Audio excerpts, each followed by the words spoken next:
1993 সালের 21শে জুলাই একমাত্র সচিত্র পরিচয়পত্রের মাধ্যমে ভোটাধিকার চালুর দাবিতে আন্দোলন করতে গিয়ে পুলিশের গুলিতে 13 জনের মৃত্যু হয়েছিল।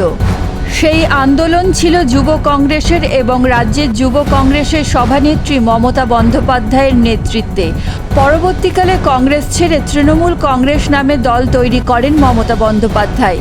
আর তখন থেকেই ইস্যুটি তৃণমূল হাইজ্যাক করে নিয়েছে। একই দিনে যুব কংগ্রেস প্রতিবার শহীদ তর্পণ করলেও লাইমলাইটে থাকে তৃণমূলই। রবিবার এক সাংবাদিক বৈঠকে প্রাক্তন প্রদেশ কংগ্রেসের সভাপতি অধীর চৌধুরী বলেন, পুলিশ প্রশাসন অনুমতি না দেওয়ায় হাইকোর্টের নির্দেশে তারা পলাশীতে শহীদ দিবস পালন করবেন।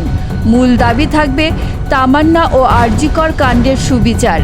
এছাড়া এদিন তিনি তৃণমূল কংগ্রেসের সেকেন্ড ম্যান ইন কমান্ড অভিষেকের মোদি স্তুতির সমালোচনা করে বলেন, নির্বাচন কমিশনের পক্ষপাতিত্ব নিয়ে প্রথম সরব রাহুল গান্ধী।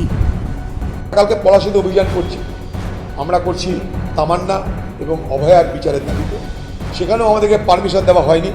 আমরা কোর্টে গেছিলাম, কোর্ট থেকে আমরা আদেশ নিয়ে এসেছি।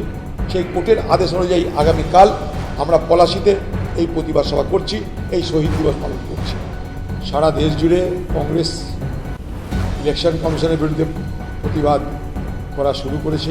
আমরা ইলেকশন কমিশনের ভুল তথ্য পরিবেশনের কারণে আমরা একটা কমিটি করেছি, যে কমিটির মাধ্যমে সারা দেশ জুড়ে তথ্য সংগ্রহ হচ্ছে, যে কমিটির নাম ইগাল। এবং রাহুল গান্ধী প্রথম মহারাষ্ট্রের ভোটের পর, হরিয়ানার ভোটের পর প্রথম ভারতবর্ষের মানুষকে ইলেকশন কমিশনের পক্ষ থেকে যে পক্ষপাতিত্ব হচ্ছে সেই বিষয়টা তুলে ধরে। বাকি পরে কে কোথায় জুড়ছে, কে কোথায় ছাড়ছে, কখন এরা মোদির প্রশংসা করে। কিন্তু কংগ্রেস পার্টি আজ থেকে নয়, অন রেকর্ড কথা কংগ্রেস পার্টি বলে চলেছে এবং আগামী দিনে বলবে। সবথেকে বেশি এই ব্যাপারটা সারা দেশকে, প্রথম রাহুল গান্ধী সারা দেশের মানুষকে সতর্ক করেছে এবং আজও তাই রাহুল গান্ধীর লড়াই অব্যাহত। পরে সেখানে কেউ জুড়ছে, কেউ বলছে, সেটা আলাদা কথা।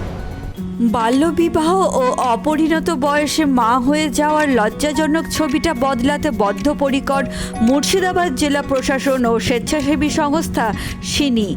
চলুন সকলে মিলে শপথ নিই বাল্যবিবাহ মুক্ত সমাজ গড়ে তোলার।